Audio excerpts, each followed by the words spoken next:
Everyone, welcome to our channel. तो इससे पहले कि हम आज का वीडियो शुरू करें, आप ये कुछ क्लिपिंग्स देखिए। यहाँ पर दहेज प्रथा बहुत ज़्यादा है। हाँ, ये मतलब कि अगर आप मैट्रिक पास हैं, आप ग्रुप डी भी ज्वाइन कर लेते हैं तो 10 लाख आपका तिलक कंफर्म बन गया।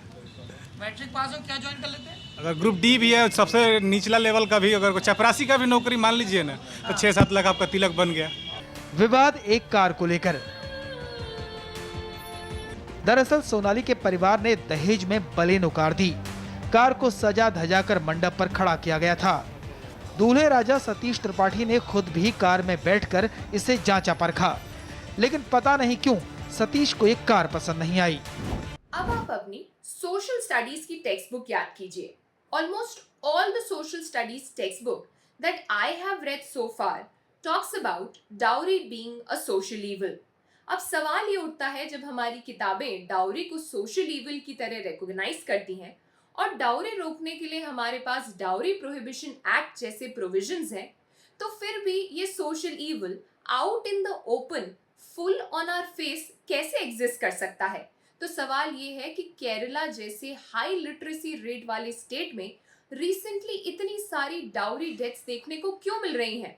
एट द सेम टाइम सवाल ये भी है कि क्यों हम मॉडर्न टाइम्स में डाउरी इन्फ्लेशन देख रहे हैं, जहां रिसर्चेस ये सजेस्ट करती हैं that the average money that an Indian family spends on dowry is increasing every decade.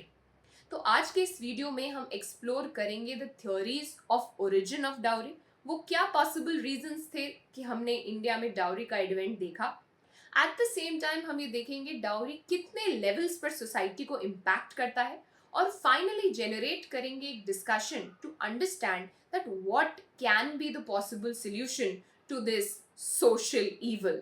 So let's get started.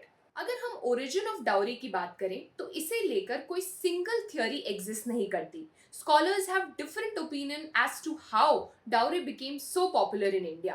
पर अगर हम इसमें से सबसे क्रेडिबल और रैशनल थ्योरी की बात करें तो वो है द आइडिया ऑफ स्त्रीधन। तो देखिए, ऐसा माना जाता था कि एंशिएंट इंडिया में dowry existed in the form of stridhan, जहां पर शादी के समय पर महिला की फैमिली मेंबर्स उसे कुछ गिफ्ट्स दिया करते थे, और क्योंकि इस समय पर औरतों को राइट टू प्रॉपर्टी नहीं था, इसीलिए ये एक तरीके की फाइनेंशियल सिक्योरिटी थी जो विमेन को ड्यूरिंग देयर मैरिज दी जाती थी।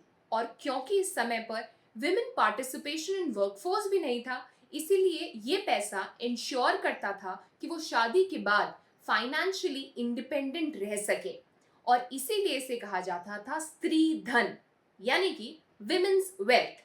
बट ओवर टाइम यानी मॉडर्न टाइम्स में दो बातें बदल गई हैं।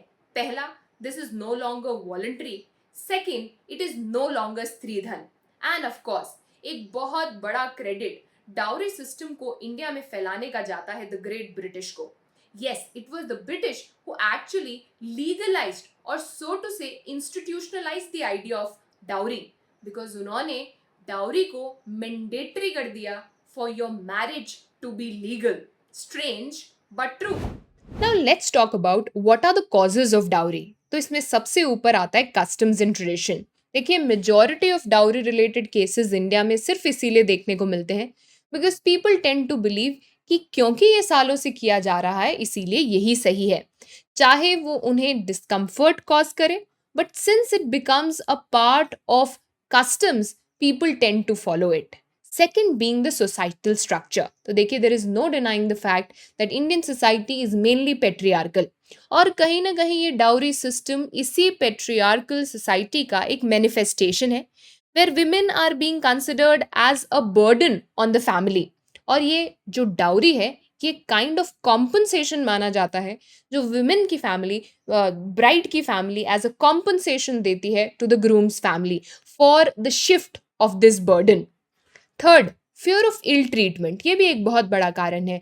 रिसर्चेस, स्टडीज और इंटरव्यूज ये सजेस्ट करते हैं कि बहुत सारी फैमिलीज इंडिया में डाउरी इसीलिए देती हैं क्योंकि उन्हें इनसिक्योरिटी है दैट पोस्ट मैरिज, अगर मैरिज से पहले डाउरी नहीं दिया गया, मैरिज के दौरान डाउरी नहीं दिया गया, तो their daughters will face ill treatment, और बहुत सारे केसेस में ऐसा देखा भी गया है। Fourth being societal pressure. Many a times it is seen कि dowry becomes a matter of status symbol. इसीलिए आप देखते हैं बहुत सारी जगह में डाउरी का डिस्प्ले होता है इवन ड्यूरिंग मैरिज फंक्शंस। तो ये more often than not is also about the social structure. जितने ज़्यादा more educated and more earning the groom is, the amount of dowry tends to increase. Also about social constraint. देखिए एक compulsion है to marry your daughter with a huge amount of money. Only then you are the good parents or the right parents. Also, lack of awareness. There are many people who tend to not even know that dowry is an illegal practice. And even if they know about it, they choose not to understand. अब बात करते हैं what are the effects of dowry in India. तो देखिए इसका सबसे बड़ा impact होता है in the form of gender discrimination. और क्योंकि डाउरी एक heavy financial burden है on the bride's family, the obvious way that many people come out with is female feticide and infanticide. अगर गर्ल चाइल्ड होगी ही नहीं तो डाउरी का burden face ही नहीं करना पड़ेगा, और इसीलिए आप सेक्स रेशो गिरता हुआ देखते हैं, जेंडर इम्बैलेंस देखते हैं सोसाइटी में। वायलेंस अगेंस्ट वुमेन, आप बहुत सारे केसेस ऐसे देखेंगे जहां women are tortured physically and mentally, many are even killed, some of them resort to suicide अगर डाउरी डिमांड्स पूरी नहीं हो पाती। At the same time, dowry also leads to decline in social status and self-esteem of women. बहुत early childhood से many parents ये obvious idea निकालते हैं that let's save for her dowry or for her marriage. तो बचा लेते हैं पैसा डाउरी के रूप में and let's not give her proper education, and that's why many women don't even get the education that they deserve. इसका बहुत बड़ा impact होता है on their self-esteem, and there is a vicious circle that becomes very difficult to break. अगर हम बात करें वो कौन से कानून हैं जो डाउरी प्रोहिबिशन से डील करते हैं, तो इसमें सबसे इम्पॉर्टेंट है the dowry prohibition act of 1961, जिसके तहत dowry is illegal in India. Eight the same time dowry लेना और देना दोनों ही पनिशेबल ऑफेंस है। इसे वायलेट करने के लिए एक पनिशमेंट भी डिसाइडेड है, that is 5 years and a fine of ₹15,000 or the value of dowry, whichever is more. इसके अलावा आईपीसी के कुछ सेक्शंस डाउरी डेथ से डील करते हैं, जैसे section 304B and section 498A। But सवाल ये है कि कैसे इनके इम्प्लीमेंटेशन पर ध्यान दिया जाए और मिसयूज को रोका जाए। अब बात करते हैं what can be some ways to stop this. क्या हो सकते हैं कुछ suggestions to stop the cases of dowry in India. तो देखिए हमें समझना पड़ेगा that this is a societal problem, और इसका सोल्यूशन सिर्फ लॉज में एग्जिस्ट नहीं करता। You can't extend a political solution to a societal problem. हमें समझना पड़ेगा that people have to change to bring about a change in society, और इसमें सबसे ऊपर एक प्रैक्टिकल सोल्यूशन हो सकता है educating girls, because education creates independence. ये एक वेपन हो सकता है in the hands of women, in fact everybody, to empower themselves.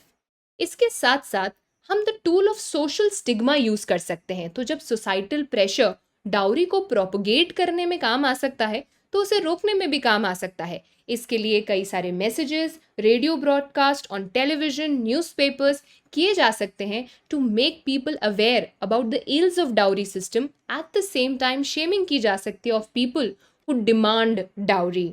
इसके साथ साथ हमें एक मल्टी स्टेक होल्डर अप्रोच अपनानी होगी। हमें समझना पड़ेगा कि जेंडर डिस्क्रिमिनेशन बर्थ से शुरू होता है, एजुकेशन में देखा जाता है, न्यूट्रिशन में देखा जाता है, जॉब्स में देखा जाता है।